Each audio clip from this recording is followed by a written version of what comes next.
Bienvenidos una vez más al repaso de Escuela Sabática. Mi nombre es Leonardo Meda y tengo el gusto de poder acompañarlos esta vez con la lección número 3 de esta lección apasionante que hemos comenzado hace poquito, titulada En el crisol con Cristo. Y como les comentaba, el tiempo avanza rápido, ya estamos en la tercera lección y quiero presentarles la mesa que nos va a estar acompañando el día de hoy. A mi derecha tengo a Bastián. ¿Cómo estás, Bastián? Muy bien, Leo, muy bien. Gracias por acompañarnos. Una felicidad y alegría estar acá acompañándolo a ustedes. Bastián, alumno avanzado de teología, ¿cierto? Así es, Qué ya bueno. estamos terminando. Falta poquito, así que bueno, es una alegría. Y a mi izquierda tengo a la profesora María Emilia Schaller. ¿Cómo anda, profe? Muy bien, muy contenta de estar con una mesa tan linda, tan joven Tal cual. y además tratando estos temas que son tan hermosos. Tan lindo. Sin duda la lección es una bendición para nosotros.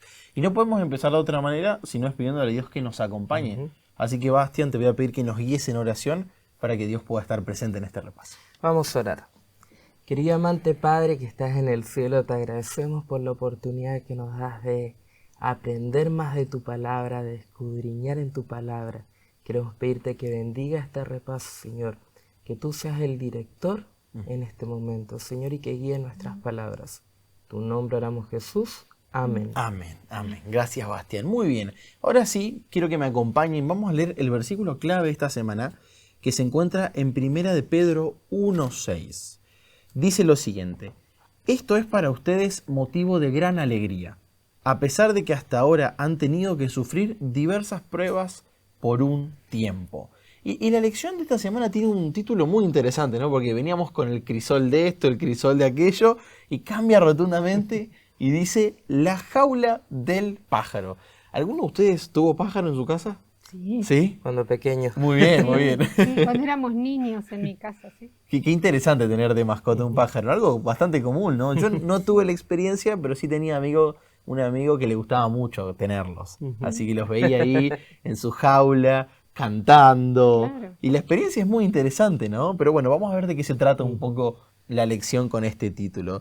Y quería empezar, María Emilia, preguntándote, ¿no? Porque justamente la lección comienza relatándonos la experiencia de un pájaro que aprende a cantar dentro de una oscura jaula. La pregunta es la siguiente: ¿de qué manera nosotros podemos entender que es el mismo dueño del pájaro aquel que lo encierra en la jaula? Claro. Porque, claro, es muy lindo tenerlos, ¿no? Pero a veces implica que aquel que lo tiene es el que lo puso en una jaula, el que decidió colocarlo en ese lugar. Y sin duda nosotros entendemos que los animales quisieran libertad muchas veces, ¿no? ¿Cómo podemos armonizar esta idea, profe? Bueno, el dueño del pájaro lo conoce muy bien por la cita, que es de una hermosa cita del Ministerio de Curación, páginas 374. El problema es que el pájaro escucha voces disonantes y confusas.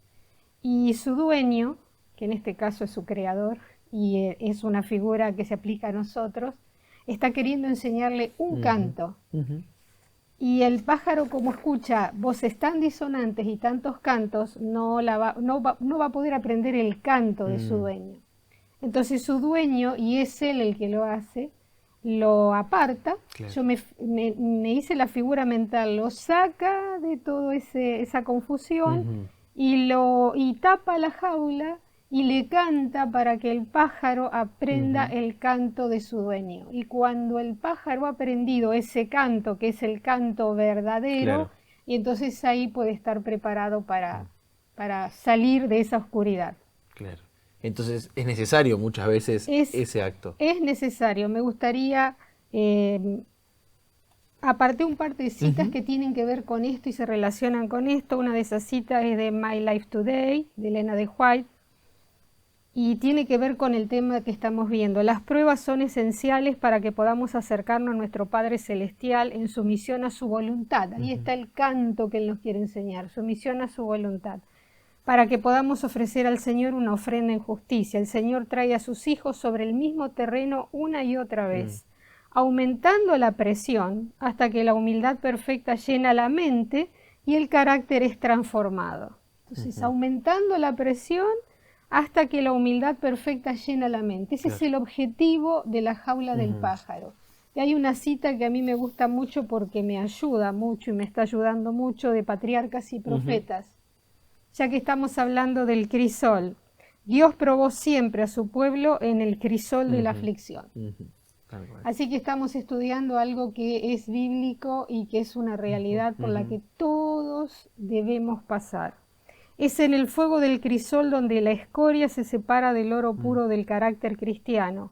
Jesús vigila la prueba. Él es el que quiere enseñarnos el canto. Él sabe qué se necesita para purificar el precioso metal a fin de que refleje la luz de su amor. Es mediante pruebas estrictas y reveladoras como Dios disciplina a sus siervos. Tenemos una armonía entre las tres citas donde vemos que Dios se encarga de que pasemos por el crisol, de disciplinarnos hasta que nuestra mente pueda entender el mensaje que Él quiere que entendamos y que podamos vivir en armonía con Él. Yo diría, siempre en mis oraciones le digo al Señor, no pierdas la paciencia conmigo, por favor. Porque gracias a la paciencia, el amor y la misericordia que Dios nos tiene, sigue trabajando en nosotros. Y qué interesante, ¿no? Necesitamos a veces acallar un poco las voces. Y eso implica ir a lugares donde quizás no hay tanta gente o donde nos encontramos solos con Dios, ¿no? Y pensaba, Bastián, un poco en la experiencia del pueblo de Israel, porque Éxodo 15 y 17 nos cuentan dos historias interesantes del pueblo, ¿no? Una ahí en relación con las aguas, otra con el camino que tenían que emprender el pueblo. Y te quería preguntar qué pasó en esas historias y qué enseñanza había en ese lugar para el pueblo. ¿Por qué era necesario que pasaran por ahí? Bueno, aquí tenemos dos historias donde se prueba la confianza que el pueblo tenía en Dios. A mí me encanta ver a Dios como el maestro por excelencia. En estos dos relatos del el agua en Mara, bueno, el agua amarga, en un lugar que después se llamó Mara, y también el relato de la peña de Oreb en Refidim.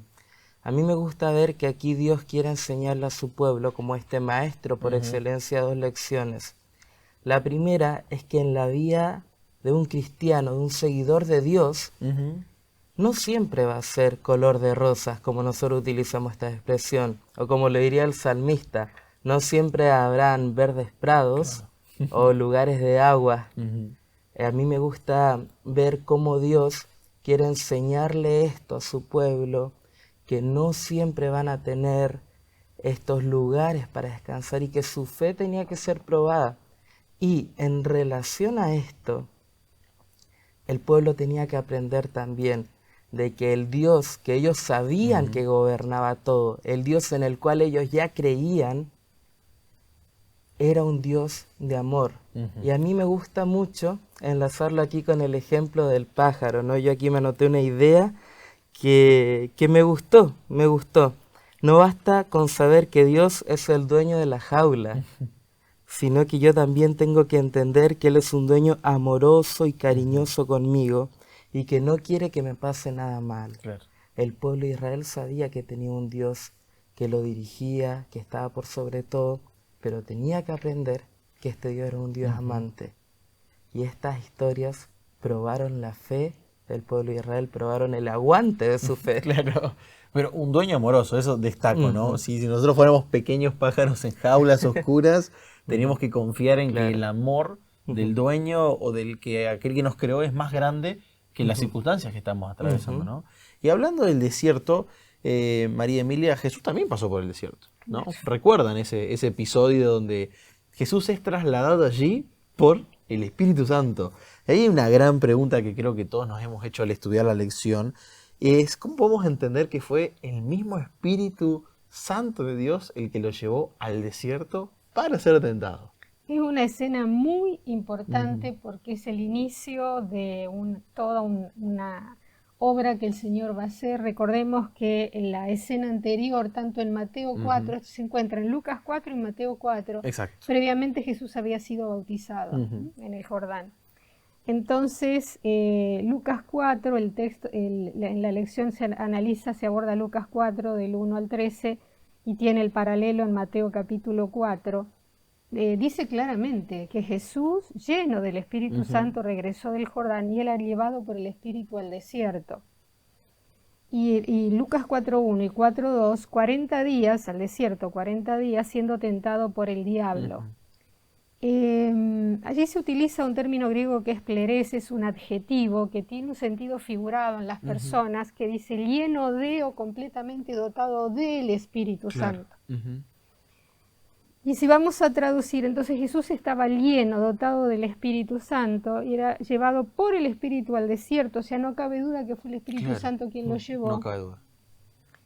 Y Lucas 4:2, siendo tentado por el diablo, y una mejor traducción podría ser con el propósito de ser tentado por el diablo. Incluso la Nueva Versión Internacional hace una traducción que no es tan literal, pero que es bastante significativa, porque dice, luego el Espíritu llevó a Jesús al desierto para que el diablo lo sometiera a tentación. No es una traducción así tan fiel, pero tiene un significado, o sea, realmente el tema es para ser tentado por el diablo. Ese fue el propósito, el objetivo. Es una pregunta que nos hacemos realmente, ¿cómo es que esto es así? Bueno, porque Jesús tenía, él fue al desierto, había una misión, estaba iniciando su misión. Él fue al desierto para ser tentado por Satanás, pero él en primer lugar no invitó a la tentación. Elena de White, hay 2 capítulos en el Deseo de toda la gente que describen esta escena que es realmente muy significativa. Él estaba solo, no comió durante 40 días y 40 noches, o sea, tenía hambre, por lo tanto estaba debilitado físicamente. Y empezó a pensar acerca de su misión y de su obra. Y por supuesto orando. Se le aparece Satanás, por supuesto, ve la oportunidad de hacerlo caer, porque ese fue el objetivo de Satanás. Incluso él se ocupó personalmente de atacar a Jesús. No mandó a nadie, fue él. Fue él en persona. Entonces, notemos un poco la diferencia. Jesús estaba debilitado porque no había comido y Satanás estaba con fortaleza. Y notemos el encuentro entre el príncipe de la luz, como dice Elena de White, y el caudillo del reino de las tinieblas. Mayor contraste no puede haber. Y no hay forma de conciliar ambos personajes. Es imposible. Entonces Satanás intenta aprovecharse de la debilidad de Jesús y una cosa, Jesús se dio cuenta de quién era el que se le acercaba, pero ahí hay un aprendizaje para nosotros. No entró en controversia con él. Claro, no se puso a discutir. No. Ocurre un diálogo bastante interesante donde se plantean 3 situaciones diferentes. Y entonces me gustaría, yo hice un análisis de el versículo Lucas 4:3, donde dice, si eres el Hijo de Dios, di que estas piedras se conviertan en pan. Si lo leemos en español, en nuestro idioma, podría ser un sí débil, condicional. No lo es. El griego tiene 4 tipos de oraciones condicionales. Y esta se llama condición real. Tiene una partícula que es ei, que es el sí, y está el verbo en modo indicativo, si eres. El sentido de esta frase de condición real es que se da por sentado que la condición se cumple. Uno lo podría traducir, puesto que eres el Hijo de Dios, o dado que eres el Hijo de Dios, di que estas piedras se conviertan en pan. Porque algunas personas a veces entienden como que, bueno, si eres, entonces... No, ese es el sentido del griego. La condición real de esta oración condicional da algo como real. Puesto que eres el Hijo de Dios, di que estas piedras se conviertan en pan. Ahora, Elena de White nos dice que Satanás, cuando dijo eso, lo dijo con amargura y como despreciando la palabra de Dios. No vamos a pensar que él se había convertido, ¿no es cierto? No era un Pero creyente. en realidad es una condición real, es el Hijo de Dios. Y en el bautismo se había escuchado, este es mi Hijo amado. Así que bueno, ahí tenemos un detallecito que sería bueno tener en cuenta, que en Mateo, en Lucas hay un verbo en participio, en Mateo el verbo está en indicativo y la idea es la misma. Una cosa... Una de las cosas importantes de esta escena que precisamente la prueba pasa en primer lugar por el apetito, que es la batalla que perdieron Adán y Eva. Elena de White nos dice que el apetito, el orgullo y la ostentación que conduce a la presunción fueron lo que hizo caer a Adán y Eva y es el punto en el cual Jesús venció. Claro. Entonces, la degradación de la raza humana que comenzó a partir de ese aspecto, precisamente la primera batalla que Jesús gana, es en ese mismo punto. Claro. Jesús es decir, reeditando la humanidad. Jesús vence en el punto en el cual Adán había caído, Wow. Adán y Eva. Así que esa escena para nosotros es una escena de victoria. Claro. El cielo entero estaba feliz porque es una escena de victoria sobre el punto en el cual Adán y Eva habían caído. Entonces es muy importante. En el contexto del gran conflicto, lo que ocurrió allí tiene una importancia increíble. Jesús empezó victorioso y en el punto en el cual Adán y Eva habían caído. Wow, impresionante, realmente. Y hablando un poquito de esto, Bastián, hay varias lecciones que creo que podemos extraer de esta Así historia, es. ¿no? ¿Te animás a mencionarnos algunas que a vos te hayan llamado la atención? Hay dos que podemos sacar de la lección y de paso retomando un poquito el análisis que hizo aquí la profesora Emilia. Hay algo que a mí me encanta en cuanto a la seguridad que tenemos en Dios. Toda prueba tiene un propósito. Jesús mismo, aquí la profe habló que fue dado con un propósito. Claro. Las pruebas que nosotros sufrimos, que por las cuales pasamos, también tienen un propósito. Y en segundo lugar, hay una frase que remite a uno de mis textos favoritos de la Biblia, por eso quería colocarla acá. En sus conflictos con Satanás, la familia humana dispone de toda la ayuda que tuvo Cristo. En su humanidad, el Hijo de Dios luchó con las mismas terribles y aparentes abrumadores tentaciones que asaltan al hombre. Y aquí es donde viene lo que a mí me emociona y para mí, a la luz de lo que Jesús vivió, es uno de los versículos que más me dan seguridad cuanto al tema de pruebas y tentaciones. Cada uno será tentado, pero declara la palabra que no seremos tentados más allá de lo que podemos soportar. Podemos resistir y vencer al astuto enemigo. Este versículo remite a 1 Corintios 10:13 y la cita, yo les comento, está en Mensajes Selectos, tomo 1, página 111. Estas dos lecciones para mí, a la luz de lo que Jesús vivió, son fundamentales. Grandes lecciones, realmente. Sí. Pero hay una realidad. Hay gente que hoy está atravesando dificultades. Y 1 de Pedro, capítulo 1, nos habla de que nuestra fe debería ser refinada en fuego. Y yo creo que si nos preguntamos, che, ¿tenés ganas de pasar por el fuego? La realidad es que no. No tengo ganas de quemarme, no tengo ganas de que Definitivamente no. De que suba la temperatura, no tengo ganas, ¿no? No nos gusta. Y hay mucha gente que hoy puede sentirse de esa manera. María Emilia, ¿qué mensaje le podríamos dar a estas personas que están atravesando un momento así, que sienten que hoy están en el crisol? Justamente la lección de la semana pasada analizó la primera carta de Pedro, el capítulo 4, el capítulo 5, y en el capítulo 5 vimos que, que Satanás anda como león rugiente viendo a quién devorar. Entonces, nosotros tenemos que ver esto en el marco en el cual estamos viviendo desdichadamente, desde Génesis 3, que es el gran conflicto. Claro.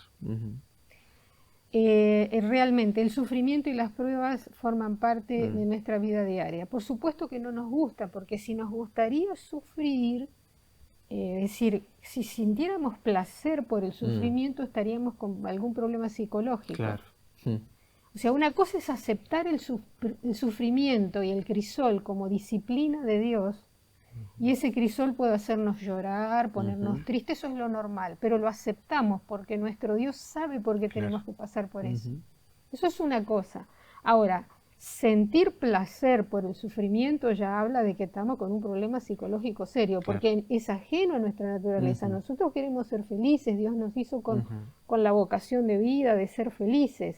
Ahora, en el contexto del gran conflicto las cosas cambian. Entonces ese crisol, allí la lección en algún lugar dice, en el crisol podemos quemarnos o ser perfeccionados. Ojalá que no nos quememos, sino que seamos perfeccionados.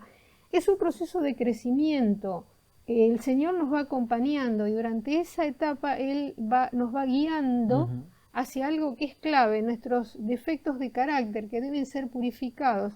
en situaciones estables, así de tranquilidad, podríamos no darnos cuenta que cada uno de nosotros desdichadamente tiene lo que llama Elena de White los defectos de carácter o rasgos psicológicos aprendidos, heredados, y que afloran en algún momento y que nos colocan en serias dificultades. Tal cual. Como Dios nos conoce, nos hace pasar por situaciones de crisis o de crisol para que esos defectos de carácter afloren, nosotros podamos ser conscientes de que existen y trabajar para cambiarlos, que por supuesto es un proceso en el cual no estamos solos, porque sin la ayuda del Espíritu Santo no lo podríamos lograr nunca. Y a veces tenemos que llorar, arrodillarnos en nuestra habitación y suplicar, porque nos enfrentamos a, yo digo, monstruos internos que en realidad son productos del pecado. Claro. Y del pecado en la raza humana, y entonces cambiar y rogarle al Señor que nos ayude a cambiar. Entonces eso podríamos decirle a una persona, que es un proceso por el cual tenemos que pasar todos, y que son diferentes para cada uno de nosotros, porque somos diferentes uno de los otros, pero todos tenemos defectos de carácter que deben ser purificados. Tal cual.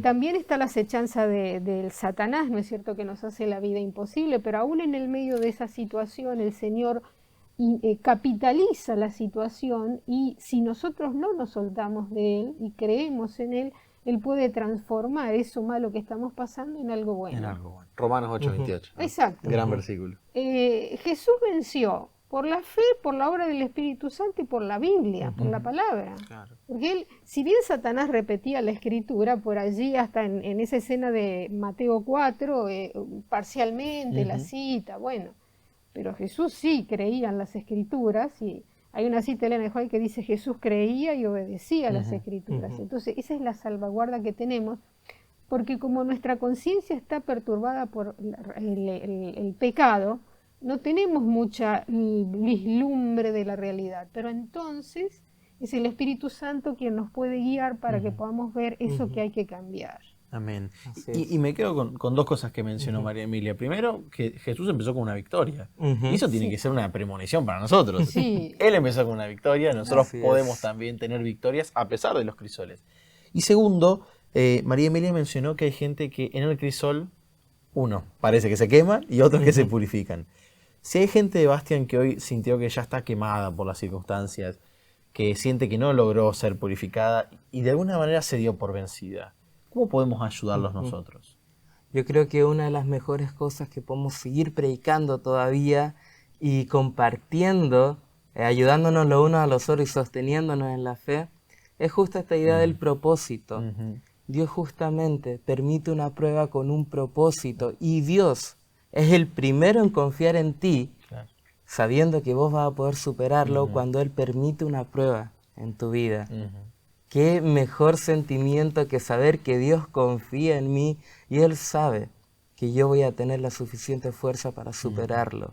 A veces necesito ayuda, tal vez la palabra de alguien, pero Dios sabe que yo voy a poder con eso. Muy bien. Y eso a mí me reivindica. Y en segundo lugar, y es una frase muy determinante, que también estaba dentro de lo que la lección de esta semana coloca ahí como un punto central. Si Dios no viese nada en nosotros con qué glorificar su nombre, no perdería el tiempo refinándonos. Claro. Y a mí eso me hace sentir, Esperanza. claro, cuando tengo una prueba, una tentación, Hay a mí esperanza. eso me da fuerza y esperanza. Tal cual. Muy Como decimos bien. acá, vale la pena, realmente. ¿no? Vale la pena, muy bien. Bastián dijo algo valioso. Cuando alguien me habla, hablar o decir algunas palabras para ayudar a una persona. Somos una comunidad y eso también es importante. Tal cual. No solo en la comunidad, sino hacia afuera. En este momento hay mucho sufrimiento, muchos problemas emocionales, desgaste, porque la vida se torna cada vez más difícil. Qué lindo que podamos acercar palabras de consuelo, una sonrisa, una palmada en la espalda, dependiendo de quién es la persona. Con eso eso es tener empatía. Claro. Y con eso, ¿cómo ayudamos a las personas? ¿sí? No nos damos cuenta, pero capaz le estamos cambiando el rumbo a alguien, ¿no? Sí, Con tan poco. sí, con muy poco, pero manifestándole. Es una manera de decirle, mira, me interesás. Claro. O sea, tu dolor me llega y bueno, Entonces, eso es empatía. Sin duda tenemos mucho por hacer, pero siento que en esta mesa lo hemos hecho, así que quiero agradecerles a ustedes por haberme acompañado. Bastian, sin dudas, muchas gracias por estar. Ojalá que en algún momento podamos compartir otra oportunidad. Sí. Y profesora María Emilia, muchísimas gracias también por sumarse. Ha estado con nosotros hace un tiempo atrás en otras lecciones, así que gracias por sumarse a este repaso. Y muchas gracias a todos ustedes que nos están acompañando sábado a sábado. Los invitamos a que puedan compartir este material porque estoy seguro que conoces a alguien que está atravesando por un crisol y quizás vos sentís que hoy estás en medio de un calor extremo. Te invito nuevamente a poder sumarse en la próxima semana para continuar con este estudio de la Biblia. Que Dios los bendiga.